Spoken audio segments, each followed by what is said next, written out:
गच्छन्तु विद्यार्थिनः व्याकरणं पठामः। और व्याकरण में भी आज हम किसकी चर्चा कर रहे हैं? प्रश्न निर्माण के बारे में बच्चों जान रहे हैं। प्रश्न निर्माण का किस प्रकार से निर्माण किया जाता है, उत्तरों के आधार पर हम प्रश्न का किस प्रकार से निर्माण करते हैं। इसके अलावा इसी को हम कुछ अवयव भी होते हैं बच्चों, इसमें शब्द अवयव प्रयोग के रूप में भी देख सकते हैं। कुछ अवयव प्रयोगों को भी हम देखेंगे बच्चों। तो ये प्रश्न निर्माण संबंधी प्रश्न आपके प्रत्येक परीक्षा में आता है बच्चों। और प्रश्न निर्माण मतलब प्रश्न को किस प्रकार से बनाया जाता है उसका समस्त विवरण हम जानेंगे बच्चों। और बहुत संक्षेप में आइए देखते हैं बच्चों। प्रश्न निर्माण में देखो बच्चों, सबसे पहले क्या क्या शब्द होते हैं। देखो 7 शब्द होते हैं। कौन कौन से? किम, कुत्र, कति, कदा, कथम और किमर्थम। किम, कुत्र, कति, कदा, कुतः, कथम, किमर्थम, ये 7 शब्द होते हैं बच्चों। 1 2 3 4 5 6 और एक कुतः रह गया बच्चों, एक 7वां कुतः। तो इन 7 यानी क है सब में पहले देखो, क 7 ककार कहते हैं इसे। वैसे इन 7 ककारों से ही संपूर्ण प्रश्न बनते हैं। सारे जितने भी प्रश्न हैं वो 7 ककारों से ही बनते हैं बच्चों। ये इसलिए भी जरूरी है, ये समस्त परीक्षाओं के लिए, समस्त विद्यार्थियों के लिए, समस्त जो भी संस्कृत में पढ़ने वाले हैं उनके लिए बहुत अत्यावश्यक बिंदु है।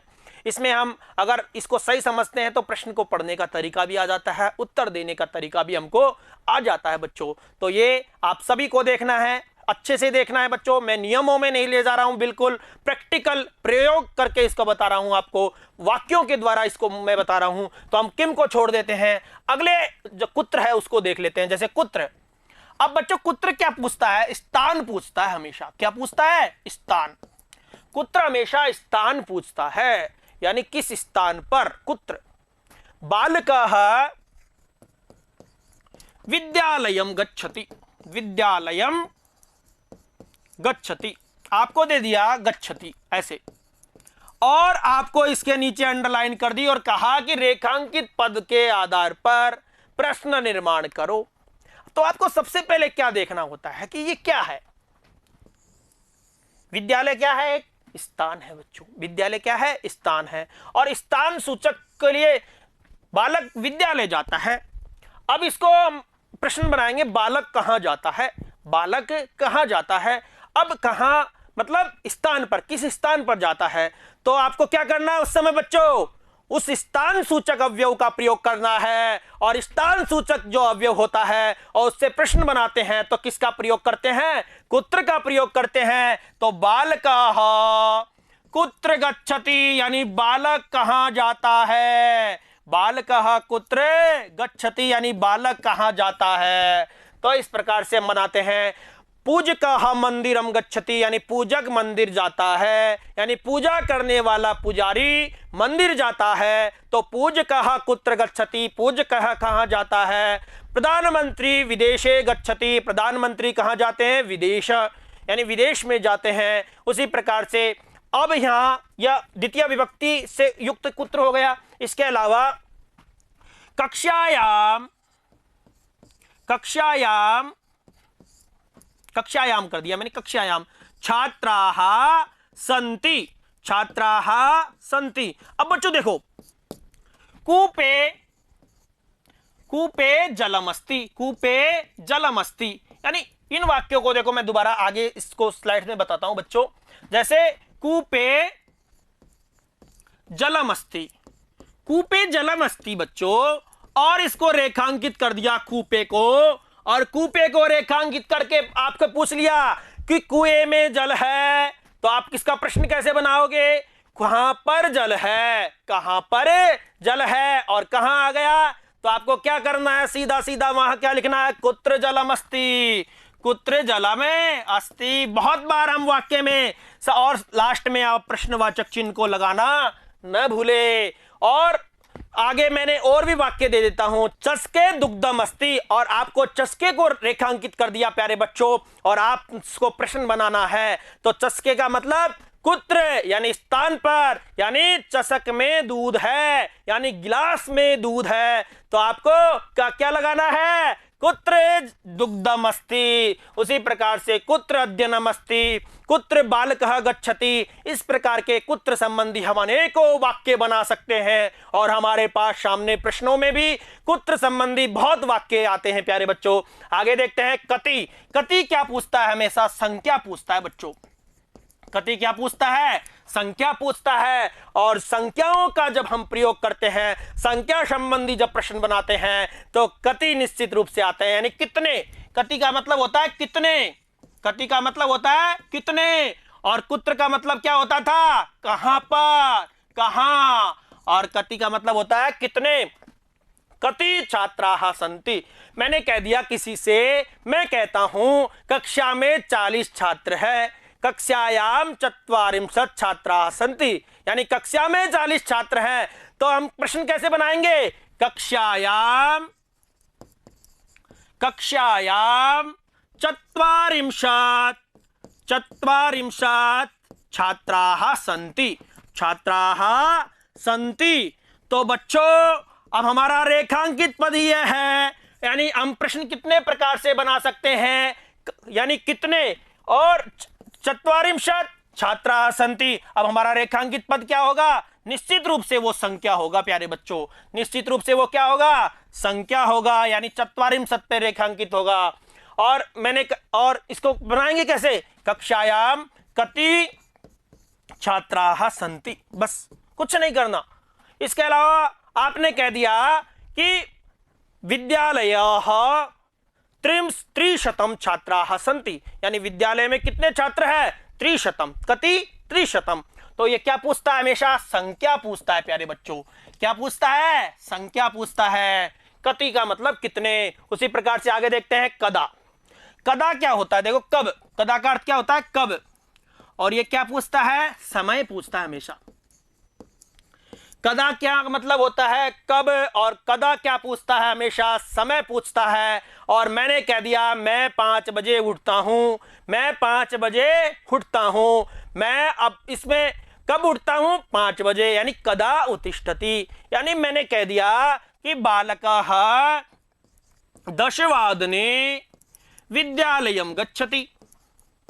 10 वादने विद्यालयं गच्छति। विद्यालयम गच्छति। तो और इसने रेखांकित किसको कर दिया प्यारे बच्चों? इसने रेखांकित कर दिया 10 वादने को। क्या कर दिया? 10 वादने को। अब बालकः 10 वादने विद्यालयम गच्छति। अब क्या है 10 वादने? क्या है? समय। कब यानी कब, यानी यहां सबको छोड़ करके कदा, बस यहां आ जाएगा कदा। विद्यालयम गच्छति और प्रश्नवाचक चिन्ह। तो कहने का तात्पर्य ये हुआ, समय पूछता है। जैसे अध्यापक 4 बजे घर आता है। अध्यापक 4 बजे घर आता है। अध्यापक है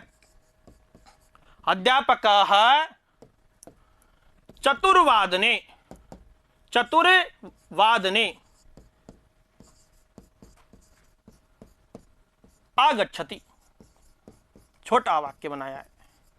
अब मान लो इसमें मैंने रेखांकित कर दिया किसको? चतुर्वादने को। यानी अध्यापक 4 बजे घर आता है तो चतुर्वादने में क्या हो जाएगा? कदा। चतुर्वादने में क्या हो जाएगा? कदा। यानी अध्यापक है कदा आगच्छति। तो इस प्रकार से कदा का प्रयोग हुआ, यानी समय। अब मैंने कह दिया कुतः। अब देखते हैं कुतः। कुतः क्या पूछता है? यानी कहां से। कुतः का मतलब होता है कहां से। कुतः का मतलब होता है कहां से। और ये क्या पूछता है? स्थान से। स्थान से यानी किस स्थान से। अब हम बनाते हैं प्रश्न। तो माता, ये पंचमी के स्थान पर होता है। माता मंदिरतः गृहम आगच्छति। गृहम आगच्छति यानी माता मंदिर से घर आती है। अब माता मंदिर तक गृहम आगच्छति, और इसको मान लो मंदिर तक को रेखांकित कर दिया जाए और मैं पूछूं कि माता मंदिर से घर आती है, तो आप प्रश्न क्या बनाओगे? माता कहां से आती है? तो माता कुतः गृहम आगच्छति, यानी माता कहां से घर आती है। उसी प्रकार से मुख्यमंत्री जयपुर तय दिल्लीम गच्छति, यानी मुख्यमंत्री कहां से जाते हैं? जयपुर तय दिल्लीम गच्छति, यानी दिल्ली की ओर जाते हैं। निदेशक महोदय बीकानेरतः जयपुरम आगच्छति, यानी कुतः, यानी जयपुर बीकानेरतः।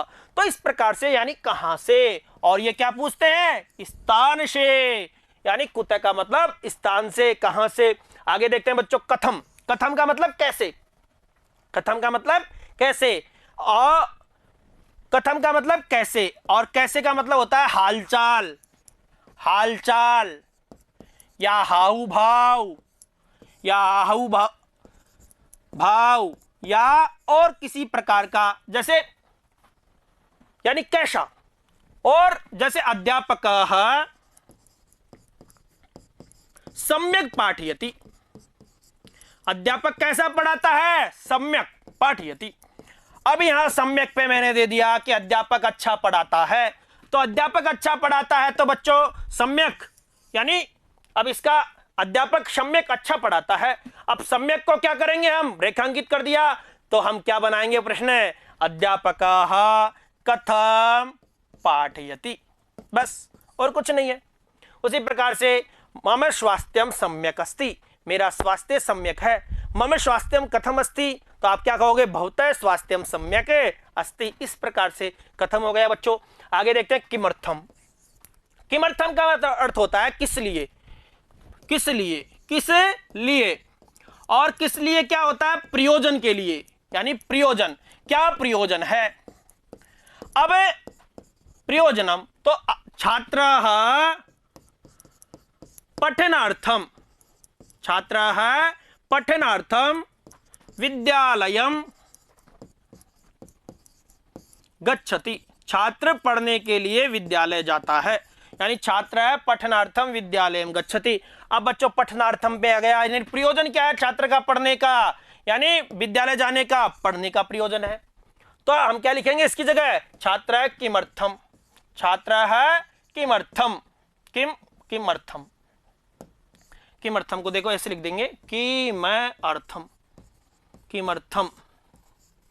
और विद्यालयम गच्छति, छात्र किस लिए विद्यालय जाता है। तो इस प्रकार से बच्चों किम, अब किम को हम अलग से पढ़ेंगे बच्चों। तो कुत्र कति कदा कुतः कथम किमर्थम, यानी किम का अर्थ क्या, कुत्र का मतलब कहां से, स्थान यानी कहां, स्थान। इसके अलावा कुत्र कति यानी कितने, संख्या, कदा यानी कब, समय पूछता है।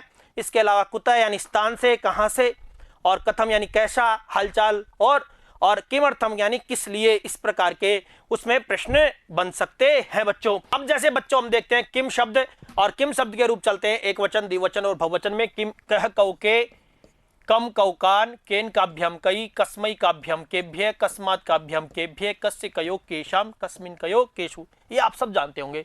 और इसके नपुंसकलिंग में भी समान ही होता है, किम के कानी, किम के कानी। बाकी समान जो पुल्लिंग में होता है, केन काभ्यम कई, कस्मै काभ्यम केभ्य, कस्मात् काभ्यम केभ्य, कस्य कयो केशाम, कस्मिन कयो केशु। और स्त्रीलिंग में क्या होता है, का के काहा, काम के काहा, कया काभ्याम काभी, कस्यै काभ्याम काभ्य, कस्या काभ्याम काभ्य, कस्या कयो काशाम, कस्याम कयो कासु। इस प्रकार के जो रूप होते हैं इन तीनों लिंगों में चलते हैं। किम यानी क्या। अब बच्चों इसको मैंने मान लो प्रयोग में दे दिया और कह दिया कि बालकः, बालकः जयपुरम गच्छति, जयपुरम गच्छति, बालकः जयपुरम गच्छति। इसका प्रयोग किस प्रकार से होता है, देखे, बालकः जयपुरम गच्छति। पुनः लिखता हूं मैं आपके सामने, बालकः जयपुरम गच्छति, यानी बालक कहां जाता है, जयपुर जाता है, बालक जयपुर जाता है। अब इसमें कहा, अब ये प्रश्न है। अब इसको हमको क्या देखना है कि ऐसे अगर किम शब्द वाले हैं तो हमको सबसे पहले उसमें क्या देखना है कि इसमें कौन सा लिंग है। लिंग देखो, कौन सी विभक्ति है और कौन सा वचन है बच्चों, कौन सा लिंग है, कौन सी विभक्ति है और कौन सा वचन है। अब हमें उत्तर इसमें ढूंढेंगे, हम इस रेखांकित पद में ढूंढ रहे हैं। तो बालक लिंग में कौन सा है, पुल्लिंग है। विभक्ति कौन सी है, बालक शब्द के बालका, बालको, बालका प्रथमा विभक्ति है। और वचन कौन सा है, एक वचन है। वही चीज हमको पुल्लिंग के किम शब्द में ढूंढनी है बच्चों। पुल्लिंग प्रथमा विभक्ति का एक वचन और इसको हमको किसमें ढूंढनी है, किम शब्द पुल्लिंग वाले में। अब इसमें हमको प्रथमा विभक्ति का एक वचन पुल्लिंग का है, ये भी समझ में आ रही है, और कौन सा वचन है, एक वचन है। तो बच्चों हमको क्या लिखना है, यहाँ कह लिखना है बस, और प्रश्न बन जाता है। बाकी सारा ये सारा प्रश्न बन जाता है। उसी प्रकार से जैसे और भी वाक्य देखते हैं प्यारे बच्चों, यानी रामस्य पिता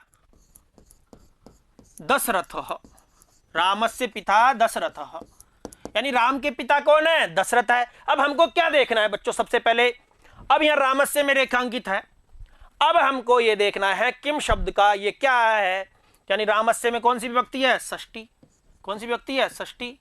वचन एक वचन, इसके अलावा षष्ठी एक वचन, और इसके अलावा क्या है, ये पुल्लिंग है बच्चों, पुल्लिंग है। अब हमको किम शब्द का षष्ठी एक वचन पुल्लिंग में देखना है, क्या है, कस्य। क्या है, कस्य। तो बस प्रश्न यही बन जाता है, कस्य पिता दशरथः, बस यही तो हुआ, यही तो हुआ बच्चों।